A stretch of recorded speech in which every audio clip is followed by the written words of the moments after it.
reading Sri Sai Ram, Ram Katha Ras Vahini by Bhagwan Sri Satya Sai Baba, Chapter 13, Entering into Exile.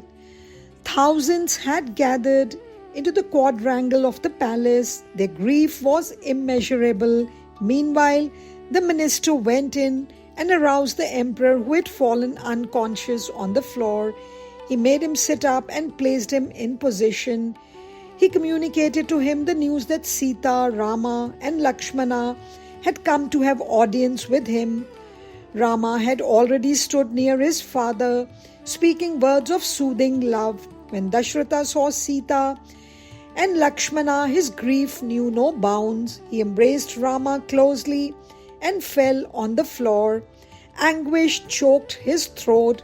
He pressed his hands on his chest and tried to suppress the agony. Sita and Lakshmana could not look on at the suffering emperor. Lakshmana saw Kaikeyi standing by with an air of authority. His eyes became red with rage. He looked daggers at her as if he would kill her on the spot. But he controlled his anger and cooled his emotion, watching the serenely calm face of Rama. At that time, Kaikeyi said, "Rama, you are plunging your father in deeper grief. The sooner you leave and reach the forest, the quicker will your father be relieved from anxiety. Do not delay any longer. Prostrate before your father and go." These words, so devoid of elementary kindness, seemed to split the heart of Dashratha. Dashratha suddenly shouted, "Demoness, evil spirit, how hard and adamantine are your words," and fell in a faint. Just at that moment, Sita, Rama and Lakshmana fell at his feet. Rama said, "Father, bless us and permit us to leave. This is a time fit for rejoicing, not pining and grieving. Over-attachment brings infamy in its train." Rama pleaded that he should be courageous and give up the delusion that makes him dote on him. Rama clasped his father's feet and then knelt on his knees, caressing and consoling. Dashratha opened his eyes and looked full at his beloved son. He sat up with great difficulty and holding both hands of Rama in his, he said, "O my darling son, listen to my words. You are possessed of self-control and discrimination. You know what is right. It is proper that you should do only the right thing. Now, it is not right when one person does wrong for another to suffer from its consequences, isn't it? The play of fate is unpredictable. It is a riddle beyond solution." The emperor began to pile argument on argument in his innocence and love to dissuade Rama from his resolve to proceed to the forest. Rama was known to Dashratha, the father, as a master of the codes of morality and as a strict adherent of these codes. He was skilled in justifying his acts. He was unafraid of the consequences of his resolve. Dashratha read from the face of Rama, who stood before him, that he had come ready to take leave of him for the journey into exile. When he saw Sita too before him, he called her near, and when she knelt by his side, he stroked her head softly and described to her the travails of forest life. He told her that the best course for her would be to stay back, either with her parents-in-law or with her own parents. His words came through groans of unbearable sorrow. He gnashed his teeth in rage when his eyes fell upon Kaikeyi. All the while, he was fuming and fretting within himself, unable to contain his grief. Sita fell at his feet and said, "Revered father-in-law, my mind longs only for the service of Rama. That good fortune awaits me in full measure in the forest. I cannot stay back, losing this precious chance. Service rendered to parents or parents-in-law cannot give the wife the joy of fulfillment that service rendered to her husband can alone give. There is no joy or happiness greater or higher than that. Do not oppose me or present arguments against my leaving. Confer on me your blessings and send me with Ramachandra. Dashratha could well understand and appreciate the yearning of Sita. He extolled her virtues with genuine enthusiasm for the edification of Kaikeyi standing before him. Meanwhile, the wives of royal ministers and the wives of royal preceptors who were in the room gathered around Sita, and in their turn they too described the hardship inherent in forest life. The court preceptor's spouse sought a cleverer ruse to dissuade her. She said, Sita, you have not been required to leave and go into the forest. It is your task to remain here and comfort the parents of your husband who are sunk in sorrow. You are half of Rama, aren't you? So, this half must stay in order to alleviate the sorrow that the departure of the other half is causing them. Moreover, since you are half of the eldest son, the heir to the throne, you have the right to rule over the empire. If Rama moves into the forest and lives there to honor the word of his father, stay and rule over the realm and uphold the renown of Rama, filling his parents with delight. As the wife of Rama, this is the correct step you should take. This is your legitimate duty. These words were spoken as softly and sweetly as the whispering of autumn moonbeams into the ears of Chandravaka birds, but they made Sita reel in misery. She was so overcome that no reply came from her. During this interval, Kaikeyi had secured hermit's robes of fiber as well as rosaries of tulsi. She held them before Rama and said, the emperor holds you as dear as his very life, so he is bringing down eternal infamy on his head, unwilling to let you go. His affection for you is clouding the righteousness of the cause. He will not utter the words, go into the forest, at any time, under any circumstances. It is fruitless to await his agreement and his permission. So, decide on any one of these two steps. Are you courting infamy and dishonor and staying to rule over the empire? Or are you leaving for the forest and bringing eternal glory to the Ikshvaku dynasty? Decide and act. Rama was glad that he spoke so, but the words entered the heart of Dashratha like sharp nails, driven in by heavy hammer strokes. Alas, what cruel fate is mine, that I should be alive even after hearing such harsh words, he exclaimed and rolled to the floor in a faint. Regaining consciousness, he recalled the words he had heard and again became unconscious. Rama could not bear the sight of his father's helplessness in the face of the situation that confronted him. He felt that he should accept the suggestion of Kaikeyi and leave, for the sooner he left, the better it would be for all concerned. He received in his hands the fiber rope his stepmother had brought, and winding one of them around himself, he gave the other to Sita. She stood holding it in her hands, with her head bent in embarrassment, for she did not know how to wear it or fasten it around her. It looked too short a piece. Rama, who had already worn his robe, came near and spoke to her in a low voice.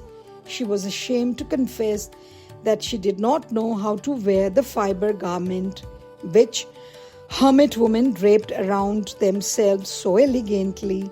She whispered, besides, this is not like the ones we wear. It is too short and not wide enough. Rama consoled her and putting courage into her, took her aside and saying that it could be worn otherwise. He wound it around her himself. Seeing this, the wives of the hermits and other women of the palace shed tears of sympathy. At this juncture, Vasishtha, the royal preceptor, arrived at the scene. He stood aghast, taking in the situation at a glance. He fell foul of Queen Kaikeyi. He declared that Sita need not wear the garment of fiber. He asserted that Kaikeyi had asked for and had been granted 2 boons only: Bharata to be crowned and Rama sent into the forest. He said that Sita could not go into the forest with all regal paraphernalia and every requisite for a comfortable sojourn there. At this, Rama unwound the garment he had placed over her dress, but Sita came forward and fell at the feet of the sage. She said, "Master, of course, my wearing that garment is not the direct consequence of Mother Kaikeyi's desire. Can I not follow the ways of my Lord? Would it be proper for me? Would it bring credit for me if I live in the forest bedecked in jewels and costly silken garments when my Lord is wearing the garment of a hermit? It would be extremely absurd for a dutiful wife to adopt this attitude, wouldn't it be? Therefore, give me permission to put on these garments so that I may maintain the wife's code of conduct and carry out my duty." The adherence to righteous conduct which prompted this prayer moved the mighty sage into tearful compassion. With sorrow stuttering his voice, he said, "Sita, this line of thought comes quite naturally to you, since you are the embodiment of virtue. But as kings and rulers, there are certain principles to be respected by you and others. The crooked and wicked brain of your mother-in-law Kaikeyi needs some correction and warning. As a matter of fact, this day your husband was to be crowned emperor of this realm. Though that event did not take place as a result of the combination of circumstances, including promises made long ago, I must say that it is against political justice to crown Bharat instead. Only the eldest son has the right to the throne. No one else has the claim. If he, for any reason, gives up the right through his own free will, as he has done now, you, as the other half of his person, have the right to yield that authority. No third party can exercise it." When Vasishtha was expounding rules of political morality, Kaikeyi was visibly affected by fear. But she was not aware of the fact that Sita would not desire to exercise regal authority and power. However long Vasishtha elaborated on her rights and claims, Sita refused to pay attention to them. She was yearning for the chance to wear the fiber garment of the hermit in preference to the robes of imperial splendor. The wife of the royal preceptor felt that Sita would never retract from her resolve, so she and others took the garment and wound it round her in correct hermitage style. Meanwhile, Lakshmana too wore the same silvan garments as Rama had on. Rama decided that there should be no more delay. The 3 prostrated reverentially before Dashratha, who fainted away at the sight of his sons in their ascetic attire. They prostrated also before Kaikeyi, who was standing nearby. They fell at the feet of sage Vasishtha, of his consort, and they started towards the forest. Citizens of Ayodhya, who had gathered at the palace gates, saw them walking as hermits. They broke into bitter sobs. Many were so shocked that they fell unconscious. Many beat their heads in sheer despair. While on the doorstep of the royal gate, Rama once again prostrated before sage Vasishtha and spoke a few words, exhorting the people to remain calm and to uphold virtue. He told them that they should not grieve over the turn of events, that he would return to Ayodhya after the 14 years of stay in the forest, and that the order of exile was only for their good, for their own good, and for the good of the whole world. Then he distributed largesse to the poor. He gifted houses as well as gold, lands, and cows to Brahmins so that they could perform ritual worship and sacrifices without stint. He prayed to the sage to arrange for the performance of Vedic sacrifices on appropriate occasions.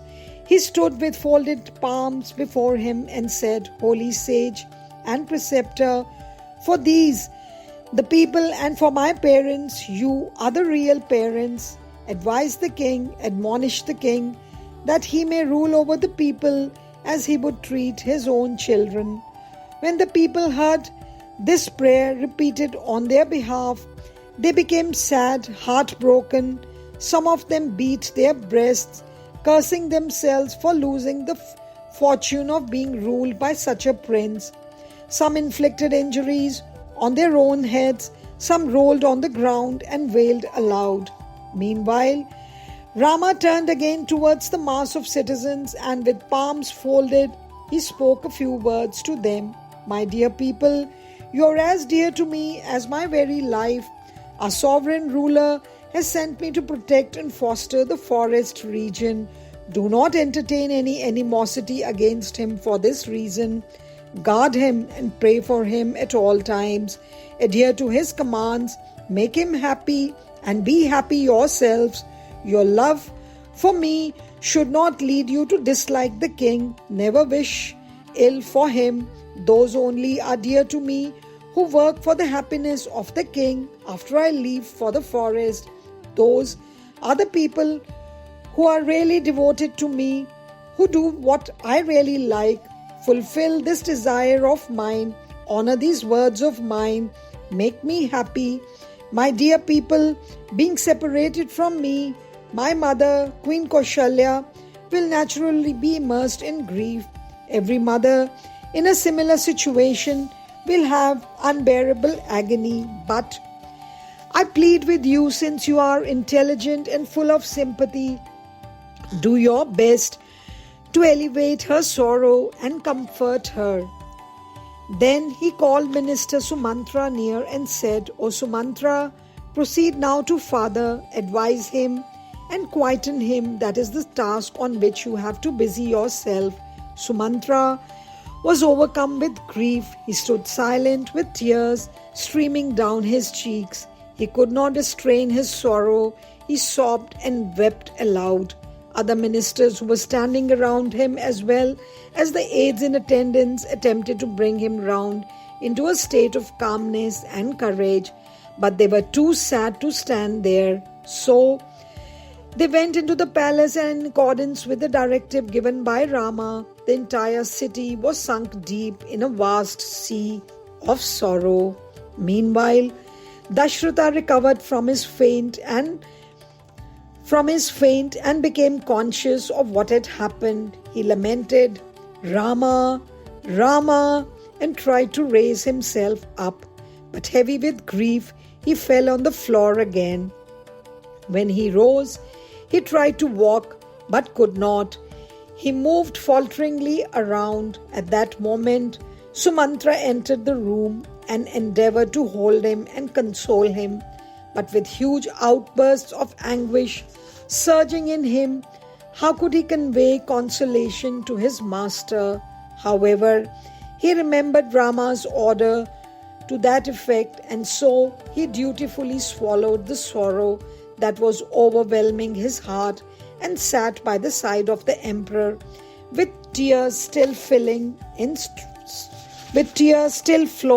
streams. He could not utter any word for a long time. Dashratha opened his eyes. He saw Sumantra by his side, exclaiming in uncontrollable grief, "Rama!" He fell into the lap of the old minister and poured out his sobs. Then he rose and groaned, "Sumantra, Rama has gone into the forest, yet my life has not gone out of this body. What can my life gain by sticking to this body?" Then, getting a little calmer, He said, "Here, hasten behind Rama, take a fast chariot and go. My daughter-in-law can never bear the heat of the sun. She will soon have blisters on those lotus-petaled soles. Go, go with the chariot." Jai Sai Ram. साईश्वराय विद्महे सत्यदेवाय धीमहि तन्नः सर्वप्रचोदयात्। ॐ साईश्वराय विद्महे सत्यदेवाय धीमहि तन्नः सर्वप्रचोदयात्। ॐ साईश्वराय विद्महे सत्यदेवाय धीमहि तन्नः सर्वप्रचोदयात्। ॐ